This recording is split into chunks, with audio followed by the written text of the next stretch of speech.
First thing I want to say, man, RIP to Tyreek Nichols, you know what I'm saying? The tragedy that happened in Memphis with the cops and shit, man. RIP to that man. Praying for his family.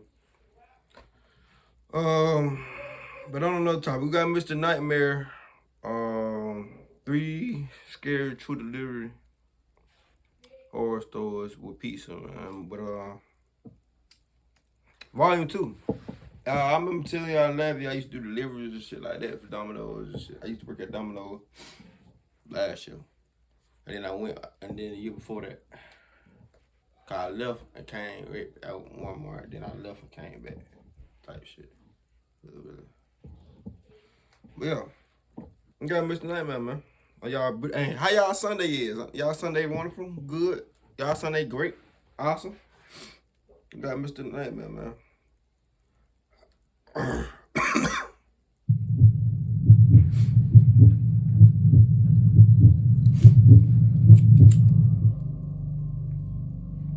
started at 16 in my town in the suburbs of a big city. At first, they put me to help the chef in the kitchen and clean the place and stuff. 2 months later, my boss told me that on the days off of the main delivery boy, I would deliver, and I said yes, of course.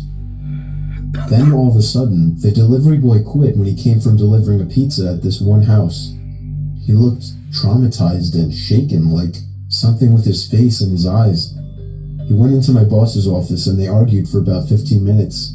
Then he came out and said, "Good luck, kid," then told me he had quit. I asked why. Motherfucker tell you some shit like that, quit. Cause that mean management is off.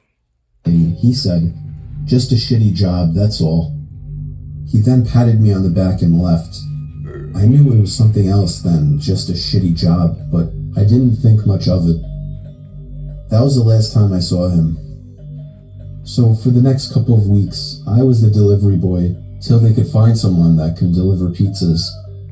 About 2 weeks into me delivering pizzas, my boss gave me the address to a house, and as usual, I put in the GPS and went over. Watching the sunset while driving over there, I was hoping it'd take 2 minutes tops so I could get home.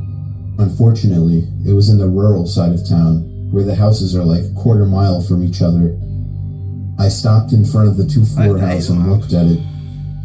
I got the creepiest feels when I stared at it. Lawn not cut, with weeds, dead trees, and the old porch with no chairs or flower pots or tables, just plain. It seemed a quick story time. I delivered to a house that, bro, yard, like his grass was like so high, like his grass was like high, like whatever the stream limits for your grass to grow high, that was his shit. And trailer looked dirty, ran through.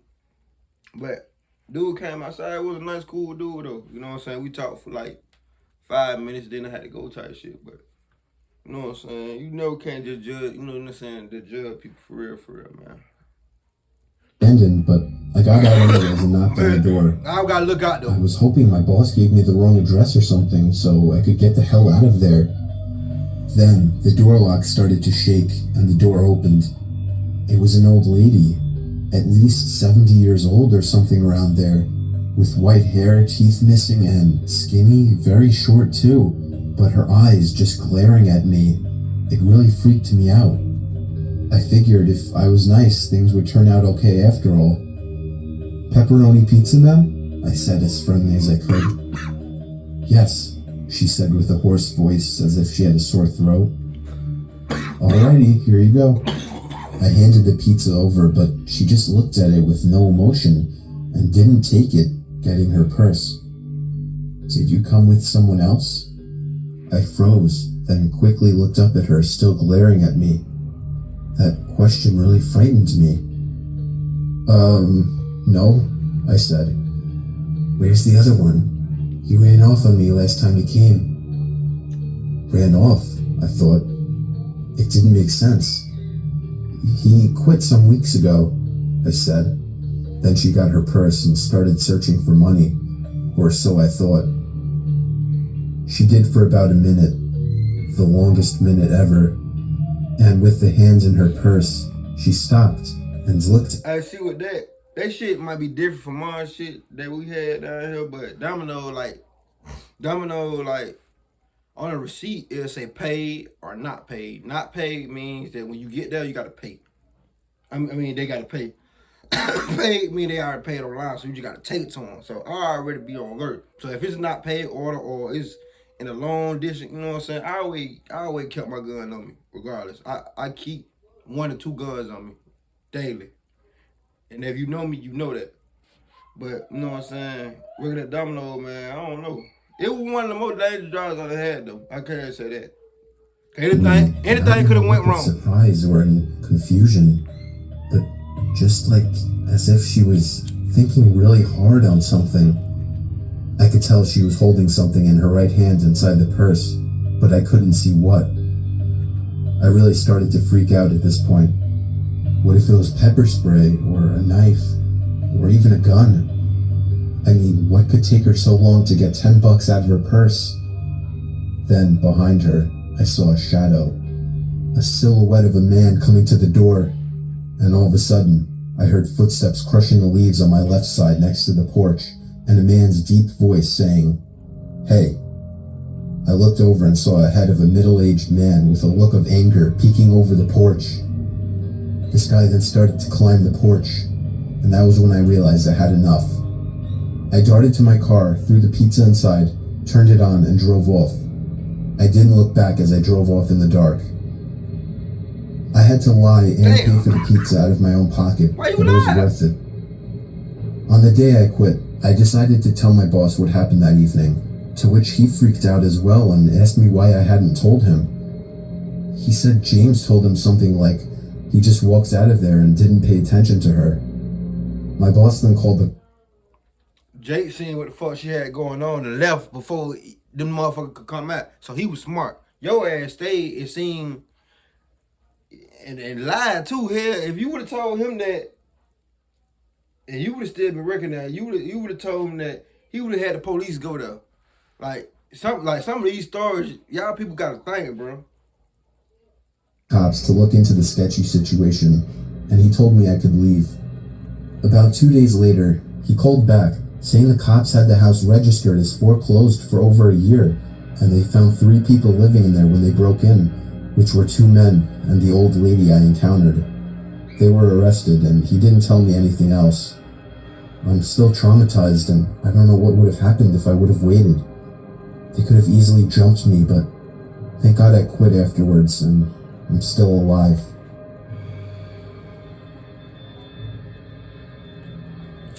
I'll never forget the time I was covering my friend's shift at a pizzeria we worked at. No, that's an old goddamn. He was the delivery boy, while I was usually the one manning the register.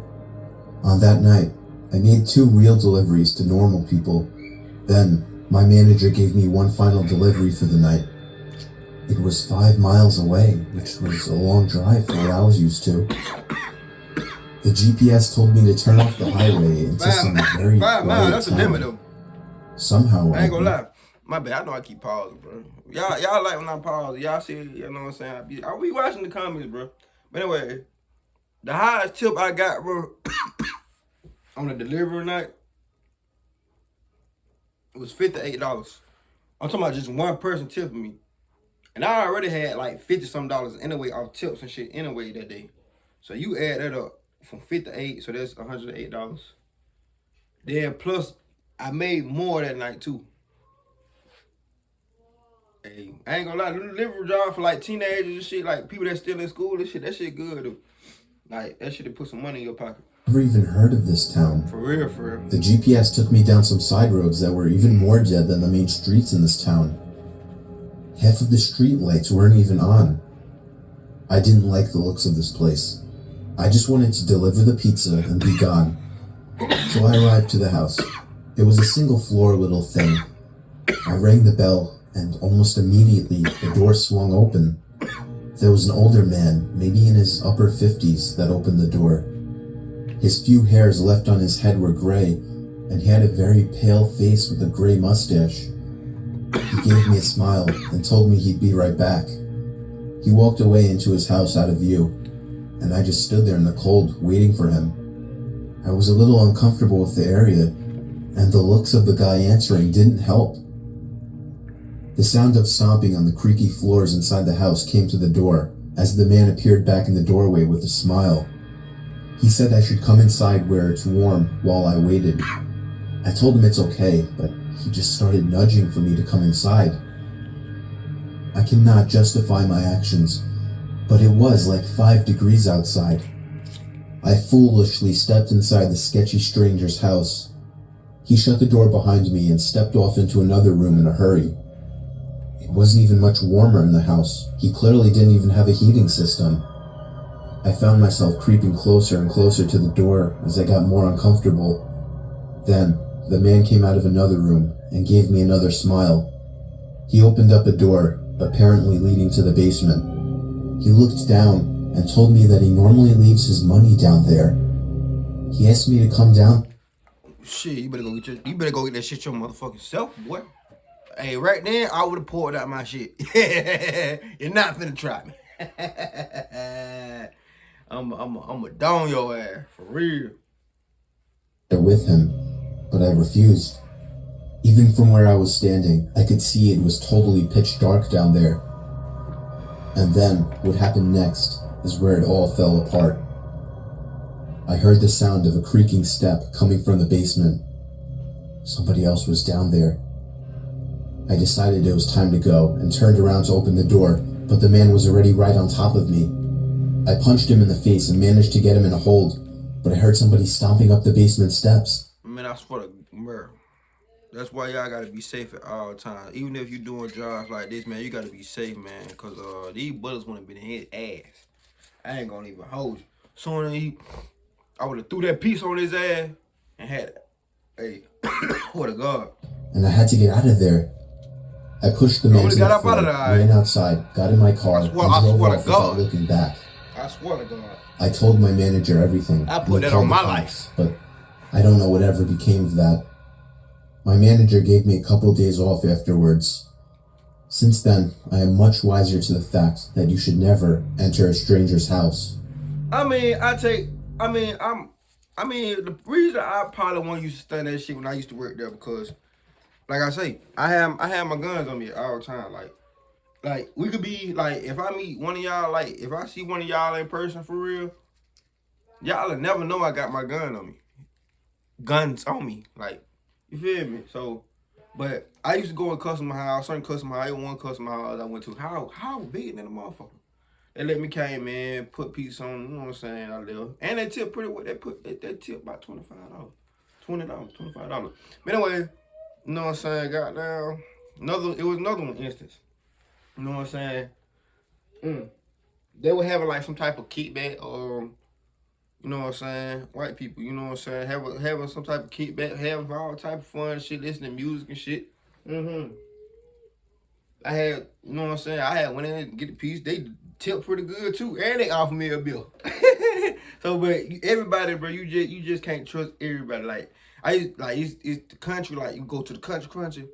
It used to be dark as shit out there. I ain't gonna lie. I used to be scared. To go out them bitches though. I ain't gonna hold y'all. I used to be dark than a motherfucker out that bitch. I used to watch. That one thing about me though. If you know me for real, y'all know I watch my surroundings. That's the only way it be. Watch your motherfuckers around. I was out doing a delivery one late night.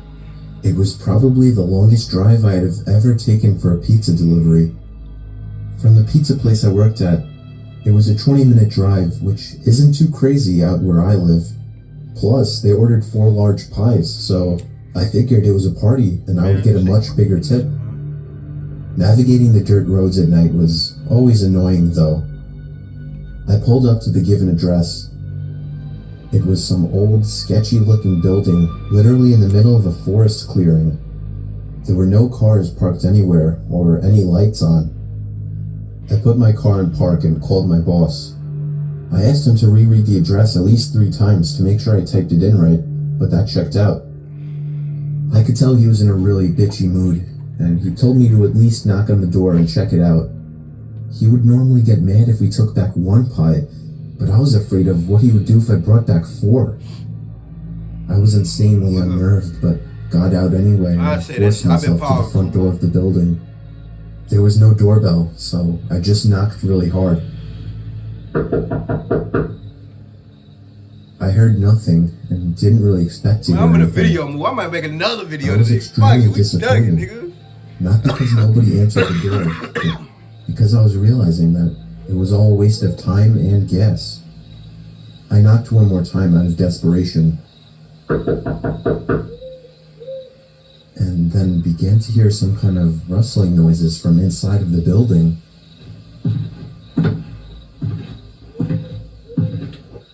I knocked again and yelled that I was the pizza guy. There was silence now. Okay. I felt a bit more uncomfortable now than before. But before I could turn around, I noticed something at the window. There was someone looking through the window. I couldn't tell if it was a Oh, hell man no, or a that shit woman. would've creeped me out. All I noticed were their eyes. Their eyes were open wider than I knew That shit possible, would've creeped me out. staring intently at me. I was disturbed enough by this and dropped the pizzas and ran back to my car. The shitty thing didn't start until turning the key for the third time. I drove off the grass and back onto the dirt road, but I felt the car rocking about, shaking and bumping. Something wasn't right. I didn't make it far from the building before I started hearing a sharp scraping sound coming from outside. There was so much resistance that I couldn't even drive. Damn. The car came to a stop. God damn. He I got out of the car to check what the hell was wrong. A chill ran up my spine as I began to feel like my heart was constantly skipping beats. My tires had been slashed and had completely fallen off the rim. God damn. you Not crazy just the man. front though. All 4 tires were slashed. I would've kept on I rolling. realized somebody did this when I was knocking on the door to that I would've building. kept on rolling. Instead of My running, mama would've I kept got on back in the driving. car and locked the Fuck that doors. car, bitch. I was so close to that building, I could practically see it from where I was. Keep If driving. it weren't for the trees blocking the view. I dialed 911 and explained everything to the operator. Clear the arrow. She told me the cops would be over as soon as possible and that I need to stay hidden. I asked her if it was advisable to stay in the car or run, I would've called my mama. and she told me it would be best to stay in the car with the door locked. She asked me to stay on the line would've with her called until the police. cops arrived. My whole body was shaking. In all directions, there was nothing but dark, seemingly endless forest. I knew it would take forever for the cops to get there. That's why I don't call him. I was not comfortable with sitting in that car so close to whoever did this. The next part, though, is what utterly destroyed me. It still shakes me to this day, and I hope nobody ever has to experience this kind of fear. As I was scanning all the windows, making sure nobody was outside, I looked in the rearview mirror, and there was the same person. The same person I saw at that window. Eyes open wider than ever. I could see now that it was a woman, and I could ever so slightly see a smile begin to spread across her face. I opened my door and full on sprinted into the woods, not caring how much noise I I would made. stay my ass right I there ran till they until I open was that out door. of breath, which didn't take long, and I hid behind a giant log on the ground. I tried to cover my loud breathing with my hand as I waited and waited. See, like me, I don't know how I am. If you push, if you know what I'm saying, push me, my back against the wall. In that situation, I wouldn't have ran out there. I'm more scared of the animals, motherfucker, than the people. I swear to God, I'm more scared of the animals than people. I would have blown her ass down on my mama. She would have been one It dead felt ass like lady. I ain't gonna hours lie to you. She until I would've been finally dead heard in the sirens in the motherfucker. distance. I would have glued her ass to the motherfucking. I gathered up all the stamina I had left to run all the way back in the direction of the dirt road. Eventually, the glowing red and blue lights came into view, and I had never felt better in my life. They were parked in front of my car, investigating with flashlights. I came out yelling at them like a lunatic to help me. I fell to the floor and started to gag, almost throwing up from running so much. They picked me up and began to question me, to which I explained everything to the best of my ability. One of the 2 cars drove over to the building, and the 2 officers began to search the building. They came back with nothing except for a couple of spiky objects. These objects were exactly the same as the ones used to slash my tires. No shit. The cops guessed that it was some kind of sick, demented couple, being that I saw the woman, but unfortunately they were never found, and that still kills me to this day. I obviously quit my job right after that and started working at a local grocery store. I don't blame. Yeah, them ain't safe either though. I'm finna do another video, man, so I ain't gonna even waste your time, but yeah, man, y'all just gotta be safe out there. That's when you working at your job. 'Cause at your job, it can be more dangerous. That being said, man, I'm finna do another video. I'm gonna do that Mr. Baller video today, Sunday. I'm gonna do that Mr. Baller video he just dropped like an hour ago, but that shit 30 minutes long, so I'll probably just do that shit tomorrow. But just do that video by itself. So y'all probably gonna have just one video by itself. I'm gonna drop another video. I don't know of what, dude, but I'm finna, it finna come. So y'all motherfuckers on that video, subscribe to my channel if y'all haven't already. Let's ride, dude.